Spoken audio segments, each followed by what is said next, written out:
Hello guys, welcome to another video. तो आज वाली वीडियो में हम अंडरस्टैंडिंग पॉलिटिकल थ्योरी की यूनिट 1 करने वाले हैं, जो कि है राजनीतिक सिद्धांत। राजनीतिक सिद्धांत क्या है, इसमें मैं आपको बताऊंगी कि राजनीति क्या है, लोगों के द्वारा दिए गए राजनीति को लेके विचार।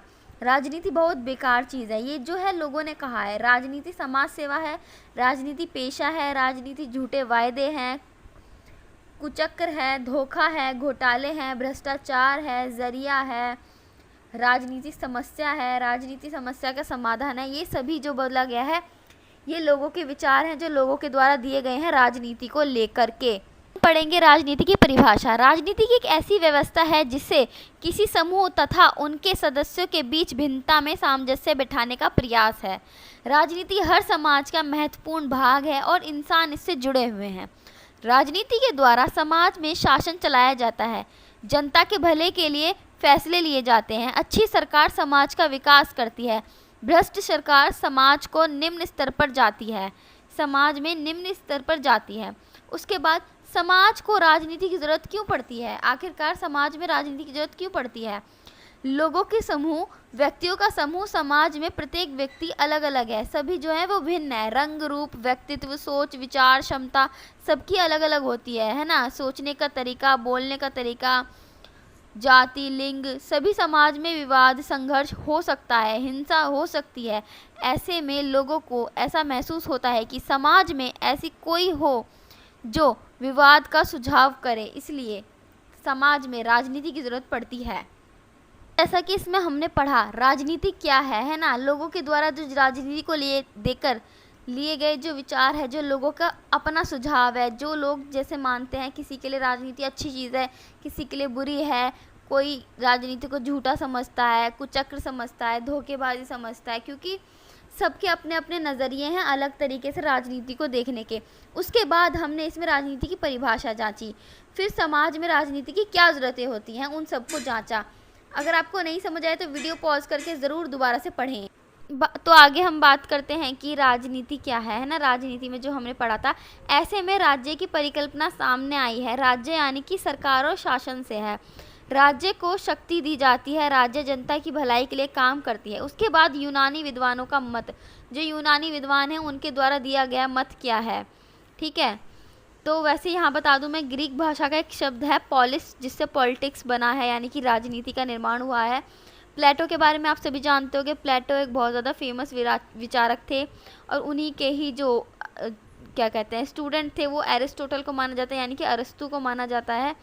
यूनानी लेखन, अरस्तु ने अपने ग्रंथ पॉलिटिक्स का आरंभ इस वाक्य से किया है कि मनुष्य स्वभाव से एक राजनीतिक प्राणी है। ग्रीक विचारक राज्य और समाज में कोई अंतर नहीं समझते थे। ग्रीक विचारक यह मानते थे कि जीवन को अच्छा बनाने के लिए परिवार, शिक्षा, संस्थान, न्याय, कानून, इन सब चीज़ों की ज़रूरत पड़ती है। आगे हम बात करते हैं प्राचीन भारत में अवधारणाएं। मनु, बृहस्पति, कौटिल्य ये प्राचीन भारतीय आचार्य रहे हैं। ज़्यादातर आचार्यों ने राजनीति को राजधर्म और दंड नीति का नाम दिया है। राजधर्म शब्द, इस शब्द का इसमें ये बात की जाती है कि इसकी ओर संकेत करता है कि राज्य और शासन भी इस धर्म में बंधे हैं, कोई भी धर्म से परे नहीं है। शासक के जो कर्तव्य है वो भी बताया, सज़ा देना, भले लोगों का संरक्षण करना, राष्ट्र कोष का बनाना, है ना, पक्षपात, न्याय वगैरह। दंड नीति शब्द से राज्य, सरकार, कानून, दंड विधान, इन सभी बातों का पता चलता है। राज्य केवल कानून व्यवस्था नहीं करता, बल्कि कला, विद्या, जन कल्याण पर भी ध्यान देता है। चाणक्य ने राजनीति को अर्थशास्त्र के नाम से पुकारा था। राजनीति वह विधा है जो भूमि की प्राप्ति, रक्षा, उन्नति से संबंध रखती है। उसके बाद हम बताएंगे परंपरावादी दृष्टिकोण। राजनीति राज्य और सरकार का अध्ययन है। फ्रेंच लेखन जीन बोन ने कहा है कि सबसे पहले राजनीतिक विज्ञान शब्द का प्रयोग किया। द्वारा कहा गया है कि विधानमंडल, कार्यपालिका, न्यायपालिका को राजनीति का विषय क्षेत्र कहते हैं। 19वीं 20वीं शताब्दी के शुरुआत में राज्य सरकार कानून के अध्ययन पर बल दिया गया। राजनीति की आधुनिक विचारधाराएं। राजनीति एक व्यापक सामाजिक प्रक्रिया है। राजनीति के विषय में अब कई अवधारणाएं प्रचलित हैं, जैसे कि उदारवादी धारणा, मार्क्सवादी धारणा, शक्तिवादी धारणा, समुदायवादी धारणा, व्यवहारवादी धारणा, ठीक है। आगे हम आते हैं मार्क्सवादी विचारधारा। मार्क्स ने मानव इतिहास को 6 युगों में बांटा है। आदिम युग, दासता का युग, समता युग, पूंजीवादी युग, श्रमिकों की तानाशाही, साम्यवादी युग। आप देख सकते हैं मार्क्सवादी विचारधारा में 6 युगों में बांटा गया है मानव इतिहास को। आप पढ़ सकते हैं, एक एक पॉइंट बहुत केयरफुली नोट करना है आपको।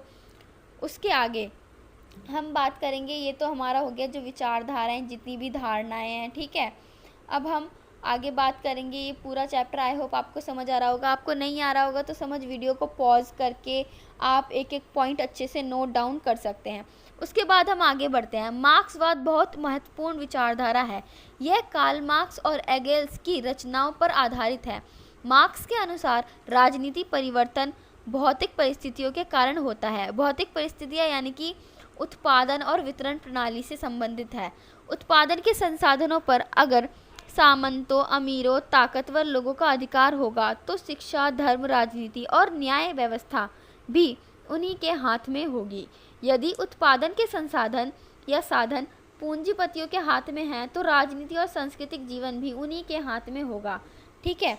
और उसके बाद आगे आ जाते हैं हम वर्ग संघर्ष पर। मार्क्सवादी कहते हैं ऐसा युग भी था जब राज्य संस्था नहीं थी। इसे आदिम साम्यवादी युग कहा गया था। लोग छोटे समुदाय में रहते थे, फल फूल, कंदमूल, शिकार पर जीवन बिताते थे। जनसंख्या कम थी, संसाधन अधिक थे, हर व्यक्ति परिश्रम करता था, कोई भी किसी दूसरे का शोषण नहीं करता था। समाज वर्गहीन था, ना कोई शासक था ना कोई शक्ति। राजनीति जैसी कोई चीज़ भी नहीं थी उस समय। कुछ समय बाद मनुष्य ने खेती करना सीखा। ताकतवर लोगों ने कमज़ोर लोगों को गुलाम बनाया और अपने खेतों में काम करने लगवाया, जिससे दास प्रथा में समाज 2 वर्गों में बट गया, अमीर वर्ग और गुलाम वर्ग, ठीक है। तो आप इसे पूरा पढ़ सकते हैं जिस तरह से मैंने आपको बताया। ये 2 वर्गों में बट गया, दास वर्ग और गुलाम वर्ग। कि मैंने आपको बताया था कि मालिक वर्ग जो होता है कैसे गुलाम बनाता है, अपना शोषण करता है ना। मजदूर वर्ग का पूंजीवाद, मजदूर वर्ग है ना, एक दूसरे पे कैसे ये हावी हो जाते हैं, शोषण करते हैं। वर्ग विहीन समाज में भी यही बताया गया है मार्क्सवादियों के अनुसार। एक समय ऐसा भी आएगा जब गरीब मजदूर का शोषित करेगा, है ना, क्रांति करेंगे, विरोध करेंगे, ठीक है। समाज में वापस से संघर्ष होएगा, ताकतवर समूह की हार होगी, है ना। समाज में फिर से वर्ग विहीन हो जाएगा, मतलब कोई भी भेदभाव नहीं रहेगा, है ना, राजनीति खत्म हो जाएगी। उसके बाद यहाँ पे हम आ जाते हैं कैपिटलिज्म एंड सोशलिज्म, यानी कि पूंजीवाद और समाजवाद क्या है, ठीक है। पूंजीवाद और समाजवाद में आपको कंफ्यूज नहीं होना है, बहुत ही इजी सा टॉपिक है ये। पूंजीवाद में यानी कि उत्पादन के आधार निजी हाथों में थे, यानी कि प्राइवेट सेक्टर में थे। ज़रूरी चीज़ें ही सरकार के हाथ में होती थी, अधिक से अधिक व्यापार होता था, अधिक से अधिक मुनाफा होता था, फ्री ट्रेड होता था, यानी कि मुक्त व्यापार होता था। बड़े बड़े उद्योगपति, अमीर वर्ग होते थे इसमें पूंजीवाद में, है ना। आप देख सकते हैं 1917 में रूस की क्रांति में भी पूंजीवाद के खिलाफ रोक टोक हुई, है ना। इसमें खुली प्रतिस्पर्धा होती है, शोषण मजदूर वर्ग का होता है। एग्जाम्पल ले सकते हो अमेरिका, ब्रिटेन, है ना, वहाँ पे पूंजीवाद था। उसके बाद आ जाते हैं समाजवाद, यानी कि सरकार राज्य के हाथों में होती है, संपत्ति राज्य के हाथों में होती है, आदर्श व्यवस्था होती है। और समाजवाद संघ में था, मतलब सोवियत संघ में था, और कम प्रतिस्पर्धा होती है, कम शोषण होता है, जनता के फ़ायदे पर ध्यान दिया जाता है, जनता के हितों पर ध्यान दिया जाता है, मेहनत के अनुसार उनको क्या कहते हैं वेजेस दिए जाते हैं, समानता में विश्वास रखा जाता है। उसके बाद जाते हैं हम इसके राजनीतिक सिद्धांतों पर, ठीक है। राजनीतिक जो भी सिद्धांत हैं, शास्त्र हैं, विज्ञान है, आधुनिक है, परंपरागत है, दृष्टिकोण है ना। प्राचीन रूप से जो है प्राचीन काल में राजनीति के बारे में जो अध्ययन किया जाता है उसके बारे में बताया गया है राजनीति के सिद्धांतों में, ठीक है। अब उसके आगे हम आ जाते हैं राजनीतिक सिद्धांत के द्वारा समाज में समस्याओं का समाधान किया जाता है। अलग अलग विचारधाराओं से जुड़े होते हैं, अलग अलग विचारकों ने समाज में अलग अलग समस्याओं पर अपने विचार दिए हैं, है ना, जिसे राजनीतिक सिद्धांत कहा जाता है। सिद्धांत यानी कि कई तरह से, इसमें 5 तरह से सिद्धांत बताए गए हैं। अराजकतावादी सिद्धांत, आदर्शवादी सिद्धांत, उदारवादी सिद्धांत, मार्क्सवादी और नारीवादी। आप पढ़ सकते हैं राजनीति के सिद्धांत में समय के साथ साथ जो भी बदलाव आए हैं, प्राचीन में, परंपरागत में, उदारवादी में, व्यवहारवादी में, ठीक है। हमने जो जो अध्ययन करा है आदर्श राज्य के कल्याण के लिए, राज्य का संस्था का स्थापन करने के लिए, अध्ययन करने के लिए, है ना, स्वतंत्रता की कल्पना करने के लिए, व्यवहार का अध्ययन करने के लिए। सो आप पढ़ सकते हैं, ये इतने डिफ़िकल्ट नहीं है ये चैप्टर। आप वीडियो को थोरोली पढ़ोगे, मतलब पूरा अच्छे से सुनोगे तभी आपको समझ आएगा।